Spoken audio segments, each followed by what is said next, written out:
우리 지역의 이슈를 짚어드립니다. 이슈 토크 함께 하시죠. 5호 태풍 다나스가 소멸하면서 대구 경북은 큰 시름을 덜었는데요. 상주에서 발생한 지진으로 또다시 비상에 걸렸습니다.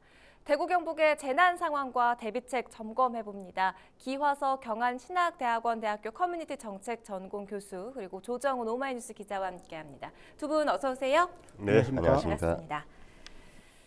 재난 안전에 초비상이 걸렸습니다. 태풍 직후에 갑자기 상주 지역에 두 차례 지진이 발생했는데요. 먼저 이 상황 짚고 가볼까요?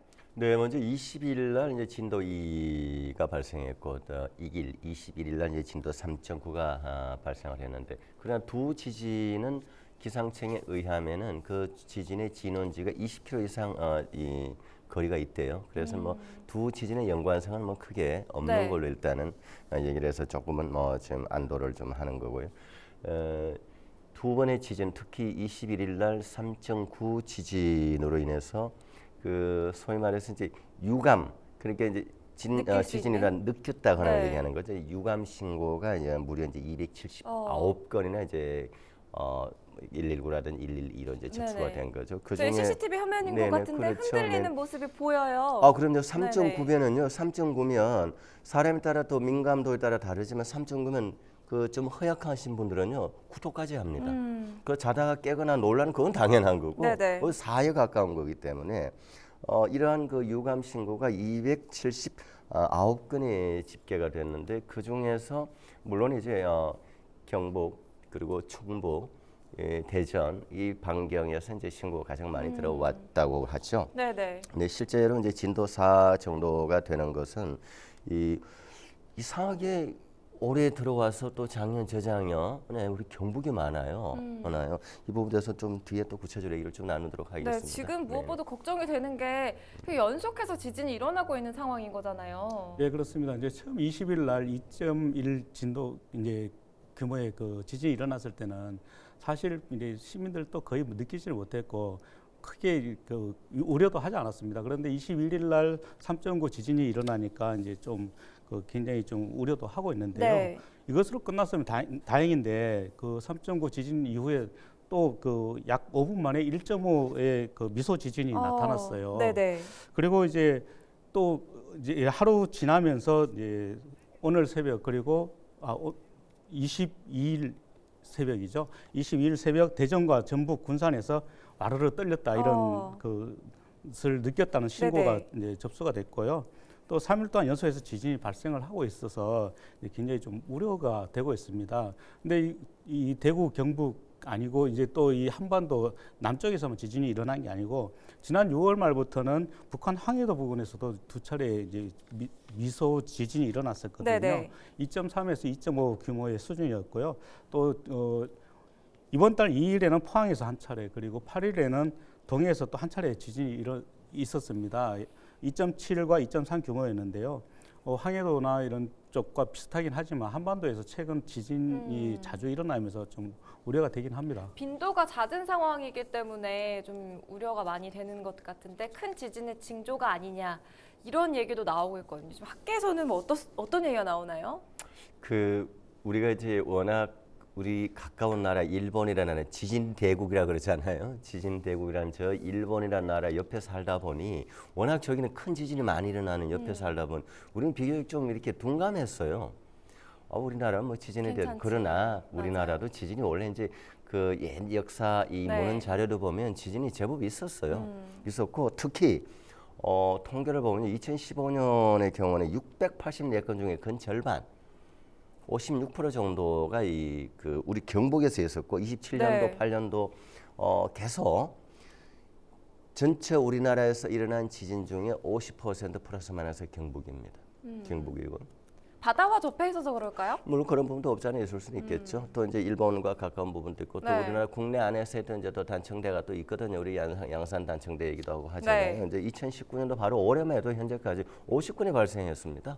50건의 지진이 물론 이제 아주 미약한 지진, 약 지진이어서 이제 못 느끼고 지나가는 경우도 있지만 50건 중에 또 17건이 우리 대구 경북에서 있었습니다. 특히 이제 경북에서 있었다는 거죠. 이 부분에 있어서는 올해 이제 3.9 지진, 상주에서 있었던 지진 말이죠. 네. 우리 한국을 조금 벗어난 한반도 근해 정도로 놓고 봤을 때도 세 번째 강도의 지진이고 네. 우리 한국 안에만 놓고 봤을 때는 올해 발생한 지진 중에 가장 큰 지진이었습니다. 자, 이러한 것들을 보고 우리나라도 더 큰 뭔가의 대지진이 일어나지 않겠냐 우리하고 염려하는 건 당연한데 네. 현재까지는 뭐 그런 정도의 전조는 아니다라고 하는 것이 전문가들의 얘기입니다. 네. 자, 지금 이런 상황에 대해서 기상청에서는 어떤 분석을 내놓고 있습니까? 예, 21일 날 일어난 지진이 그 지하 14km 깊이에서 일어났다고 발생을 했다고 알려졌는데요. 하지만 이제 지진이라는 게 단층과 단층이 이게 엇갈리면서 일어나지 않습니까? 근데 이번 지진은 그 알려지지 않은 단층이었다고 해요. 아, 예, 이 알려지지 않은 단층에서 일어났기 때문에 굉장히 우려를 하는 것 같습니다. 네. 또 그 지난 2016년도에 발생한 지진하고는 약 거리가 20km 정도 떨어져 있다고는 하지만 두 지진이 전혀 연관성이 없었다고 볼 수도 없고요. 이렇기 때문에 이제 조금 더 우려를 하고 있고요. 저는 2017년도에 그 포항에서 일어났었던 지진도 있었지 않습니까? 네. 그 지진도 사실은 알려지지 않은 단층대에서 일어났다 해서 이제 좀 우려를 많이 했었는데요. 한반도에는 이 지진이 일어나는 단층대가 실제로 많이 알려져 있지는 않습니다. 그러다 보니까 아직까지 단층대가 얼마나 있는지를 제대로 파악이 안 돼 있는 상황입니다. 참 땅속에 있는 단층대이기 때문에 파악하기가 좀 어려운 부분도 있으리라 생각이 되는데 왜 이 상주에만 이렇게 몰리는 것인지 뭐 어떤 답을 내놓고 있습니까? 지금까지 이제 통계로 봤을 때 이번에 그 발생한 지진의 반경 50km 범위 내에서 1978년도 이후에 상주 지역에 16번의 지진이 있었습니다. 아, 그래요? 이게 이번만이 아니고요. 전부터 이제 간헐적으로 좀 있어 왔고, 네네. 또 이제 상주와 바로 이제 인근인 그 김천에서도 진도 2.1에서 2.5 정도의 지진이 지금까지 5번이나 있었어요. 5번이 있었고, 그래서 이 지역에 뭔가 단층대가 존재하지 않느냐라는 연구는 지속적으로 좀 필요하다고 생각을 합니다. 그렇군요. 또 한편으로는 지금 활성단층에 주목하는 전문가들도 있는데 이 단층을 간과해서는 안 된다 이런 의견이잖아요. 어떻습니까?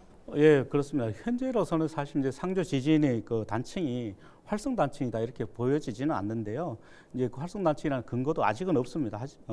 하지만 과학자들은 사실 이번 지진이 그 어떻게 더 이제 더 큰 지진으로 이어질지 이렇게 지금 판단하기는 쉽지가 않은 상황인데요. 네. 그렇기 때문에 이 단층이 활성 단층이다 아니다 여기에 대해서는 지금 그 쉽게 판단을 하기가 어렵다고 그 합니다. 활성 단층이라고 한다면 더 네. 위험해지는 건 계속해서 이런 지진이 일어날 수 있다는 그 부분인 거잖아요. 네, 그렇습니다. 지금 이제 여진이 얼마나 일어나고 거기에 더 큰 지진이 올지 이거는 아직 모르기 때문에 구체적으로 얘기할 수는 없지만 네네. 어쨌든 활성 단층인지 아닌지조차 잘 모르는 거죠. 그리고 이제 또 사실 이제 이 한반도에는 숨겨진 단층들이 너무 많습니다. 사실 경주와 포항에서 일어났던 지진도 사실 그 학계에서는 알려지지 않았던 활성 단층이었거든요. 그렇기 때문에 좀 더 이 지진 그 단층에 대해서 좀 그 면밀한 연구가 필요하죠. 이 지금 경북 내에서 지진이 이렇게 많이 발생하는 걸 두고 한반도판 불의 고리가 아니냐 이런 목소리도 나오고 있거든요. 사실상 이 경북은 대비책이 많이 부족하다는 것도 지적사항이 아니겠습니까? 그렇죠. 지진 참 우리 인간 나약하죠. 우리가 할 수 있는 것이 없죠. 예견이 불가능한 거니까요. 일어나고 난 다음에 이제 대책을 수립을 해야 되고 피해야 네. 되는 것인데 우리 이제 수년 내에 뭐 불과 이제 포항, 경주 지금 뭐 계속 있었잖아요. 네네. 이런 상황에서 그러면 우리가 어떤 대비책을 가져야 되느냐 대비죠. 이제 일어난 이후에 곧바로 어떤 신속한 대비인데 대비는 이제 두 가지죠. 이제 일상적인 대비가 있고 그 순간적인 대응이 있는데 일상적인 대응은 그야말로 지진이 일어났을 때 곧바로 뭔가 이제 민감하게 대응할 수 있는 즉시 대응할 수 있는 지진 그 체험 센터라든지 이런 걸 통해서 이제 우리 어린 학생들도 일상적으로 교육을 일본 같은 경우는 그거는 이제 거의 일상화되어 있거든요. 네. 일본은 아예 수업에 아예 그 커리큘럼에 늘 그 교육 수업이 들어가 있어요. 네. 초, 중, 고 전부 다. 우리 같은 경우는 뭐 그런 정도는 전혀 아니잖아요. 맞아요. 그러면 이제 지역별로 그러면 지금 이제 경북이 심각하니까 우리 경북 곳곳에 이 지진 안전 체험 센터 같은 걸 만들어서 일상적 교육을 좀 받게 하는 게 맞고 그다음은 이제 좀 국가적으로는 우리 경북이 유독 이렇게 많으니까 그 지진 방재 연구원 같은 국립 시설을 좀 둬서 왜 우리 경북 지역이 근년에 이렇게 많은지를 좀 이 단층 분석이라든지 연구를 할 수 있는 기반을 좀 만들어 줘야 되지 않느냐 이런 걸 좀 요구를 하고 싶네요. 그러나 이 부분에서 정부는 이미 울산에 국립재난안전연구원이 있어요. 있기 때문에 뭐 거기서 수행하면 되지 않느냐라고 좀 미온적인 그런 상황입니다. 그렇군요. 자, 지금 이쯤에서 재난 관련 부처 연결해서 현재 대비 상황을 좀 짚어보도록 하겠습니다. 경북도 자연재난과 권대수 지진팀장 전화 연결돼 있습니다. 반갑습니다. 자, 팀장님, 이번 상주 지진으로 관계당국 점검 또 대비책 회의가 있었다고 들었는데요. 어떤 얘기가 오갔습니까? 11시 4분에 상주 지역에 3.9 지진이 발생하고요. 그래서 상황 전파를 거치고 그 행정안전부에서 행정안전부 차관 주재로 행안부와 우리 경상북도 그리고 상주시 소방방재청 연석 영상회의를 실시했습니다. 그 영상회의에서는 우리 도의 재난안전실장님께서 경북도 상주 지역에서 발생한 지진 현황에 대해서 보고 드리고요. 또 12시 현재까지 접수된 피해 사례가 없음을 보고 드렸습니다.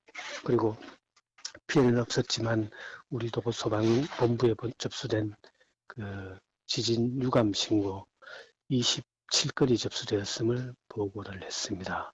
그리고 또한 상주시에서도 담당 과장이 나와서 지진 현황을 보고하고 또 그 피해 현황, 그 당시까지 피해 현황이 없음을 보고를 드렸습니다. 그리고 나서 이제 행정안전부 차관께서는 그 당부 사항으로서 지금 금방 발생된 지진이 전진일 수도 있고 또 향후에 추가로 여진이 발생할 가능성이 있으니까 지속적으로 모니터링을 실시하고 또 아울러서 인근에 있는 그 국립 경북대학교 상주 캠퍼스 시설물 관리자 주관으로 건축물 안전 점검도 실시하도록 지시하였고요. 또 아울러서 상주 인근에 있는 농어촌 공사에서 관리하는 오태 저수지를 안전 점검을 실시해서 만반에 대비토록 지시를 하셨습니다. 이상 3.9라는 이러한 꽤 사항들. 큰 규모인 거에 비해서는 큰 피해 없이 넘어간 게 참 다행인 것 같은데요. 이렇게 만약에 발생할 수 있는 지진에 경북도 어떻게 대비를 하고 있습니까? 지금 그 지진은 발생할지 여부는 예측은 할 수 없습니다만은 저희들은 이제 늘 대비 태세를 유지하고 있습니다. 대비 태세에서는 그 뭐 예를 들면은 그 유사시 그 이재민이 발생했을 때 그 긴급 사용할 수 있는 임시 주거 시설이나 고물품 또 지진 오개 대피 장소를 점검하고 또 기관별로 이제 가용 자원을 활용해서 지진 발생 시 국민행동 요령 같은 거를 홍보를 하고 그렇게 하고 있습니다. 네, 권대수 지진팀장님 말씀 고맙습니다. 자, 이번에는 전문가 연결해보죠. 황성춘 동국대 겸임교수이자 지진연구소장 연결돼 있는데요. 자, 교수님, 이번 상주 지진 전문가로서 좀 어떻게 보십니까? 예, 상주 지진은 그 내륙에서 일어난 우리나라 역사 지진 기록에는 여러 번의 그 사례가 있습니다. 그러니까 상주도 지진 안전지대는 아닙니다만 경주와 같이 큰 지진은 기록된 게 없으나 1978년 이후에 약 한 인근 도시인 김천까지 포함하면 한 20에서 30번 정도의 규모 2에서 3 정도 지진이 발생한 곳이기도 하고요. 그 다음에 최근래 3년 이내에 약 5번의 지진이 발생한 곳입니다. 경북에서 왜 이렇게 지진이 잦게 발생을 하고 있나요? 우리나라의 다른 곳의 지층들은 서울이라든지 뭐 항해도라든지 이런 지층들은 시생대나 아주 그런 고생대나 오래된 지층인데 경상도 지청만 지청이 상대적으로 젊습니다. 그러다 보니까 할성단청도 많고 그러다 보니까 활동력도 왕성한 거죠. 그래서 신라 시대의 기록이라든지 고려 시대의 기록, 조선 시대의 기록을 봐도 이곳이 우리나라에서 월등히 많습니다. 다만 그렇다고 해서 불의 고리에 위치하고 있는 일본과 같은 정도의 개멸적인 피해를 초래하는 지진은 발생하지 않으니까 너무 그렇게 해서 일부 학자들이 자꾸 그 가다하게 혹은 너무 예민하게 반응하는 쪽으로 가는데 그럴 필요는 없다고 봅니다. 또 반대로 그렇다고 해서 지진 단청이라든지 지청조사 같은 활성단청의 판단 유무입니다. 이런 연구는 철저하게 할 필요가 있겠죠. 이번에 21일 3.9 규모의 지진 느낀 분들도 굉장히 많고 그래서 두려워하는 분들도 굉장히 많이 계시더라고요. 이게 한반도판 불의 골이다 이런 의견도 있는데 어떻게 보십니까? 예, 지금 저희가 지진 그러니까 한반도가 대한민국의 지청이 그 지진 빈발기에 들어섰다고 보는 것이 학자들도 그렇고 뭐 저 개인적인 의견입니다만은 타당할 것 같습니다. 하지만 그 한태평양 지진 조사인데 즉 불의 골이라고 하는 일본이나 미국 샌프란시스코나 뭐 필리핀이나 이런 인도네시아 이런 그 나라들이 위치해 있는 불의 고리에서 저희들은 수천 킬로 이상 떨어져 있으니까 그렇게 그 일본에서 일어나는 지진과 한국의 상주에서 이번에 일어난 지진이 같은 메커니즘이라고 보고 두려워하거나 당황스러워할 필요는 없다고 봅니다. 메커니즘은 전혀 다릅니다. 하지만 또 경주에서 발생한 몇 년 전 경주에서 발생한 지진이 이번 21일 상주에서 발생한 지진과 연관성을 짓기도 어려운 부분이 있습니다. 이건 학자로서 아주 신중하게 접근해야 된다고 저는 생각합니다만 다만 땅에 관해서 아직 좀 전에 말씀드린 것과 같이 할성단청이라든지 그 외 여러 가지 그 지층 구조에 관해서 우리가 너무 연구가 안 되어 있으니까 앞으로 그 왜 상주 쪽에서 근래에 1978년 이래에 20회 혹은 30회 정도의 지진이 일어났는가에 관해서는 지금부터라도 연구해 볼 필요성이 있을 것 같습니다. 다만 너무 그 공포 분위기에 젖어들거나 아니면은 그 예민하게 반응할 필요는 전혀 없을 것 같습니다. 예를 들어서 상주도 그렇지만 인근 김천, 그다음에 포항, 경주 이런 곳은 평상시에도 그 정도 규모의 지진은 뭐 약간 규모의 차이는 있겠습니다만 늘 일어나는 것이니까 일상생활에 그냥 그 임하시면 될 것 같습니다. 동국대 황성춘 겸임교수 이야기 잘 들어봤습니다. 지진 얘기 이렇게 쭉 나눠봤고요. 이번에는 태풍 이야기를 좀 해보죠. 대구지방기상청 이호민 예보관과 전화 연결이 돼 있는데요. 예보관님, 지금 현재 태풍 다나스는 완전히 소멸이 된 거죠? 예, 제5호 태풍 다나스는 당초 전남 해안으로 상륙해서 남부지방을 통과할 것으로 예측되었었는데요. 다행히도 서해상의 25도 이하 저수운역을 지나면서 열적 에너지가 약화되면서 20일 12시에 진도 서쪽 약 50km 부근 해상에서 열대저압으로 약화되었습니다. 그리고 이번 주는 24일에서 26일 사이 장마 전선의 영향을 받아서 흐리고 비가 올 것으로 예상됩니다. 네, 계속해서 이 기상 상황은 여름이기 때문에 좀 더 지켜봐야 될 것 같고 우리 지역은 아니지만 전국적으로 비가 굉장히 많이 왔어요. 피해 상황을 좀 짚어봐야 될 것 같은데 우리 지역 내에도 피해가 있는 곳이 있었나요? 어떻습니까? 예, 뭐 큰 피해는 아니지만 조그만 피해가 좀 있었습니다. 대구에서는 그 지난 17일부터 21일까지 치맥 페스티벌이 열렸었는데요. 네. 20일 하루 동안 치맥 페스티벌을 잠정 중단하기도 했었습니다.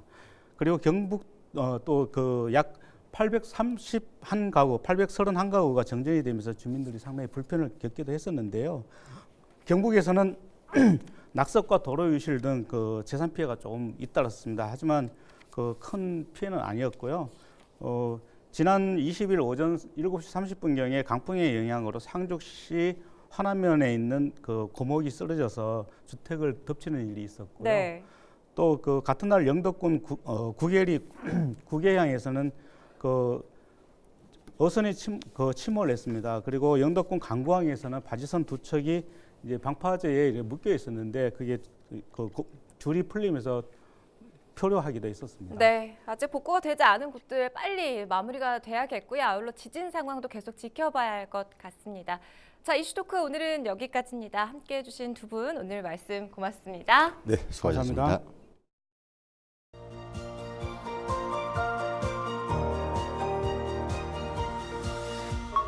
CJ 헬로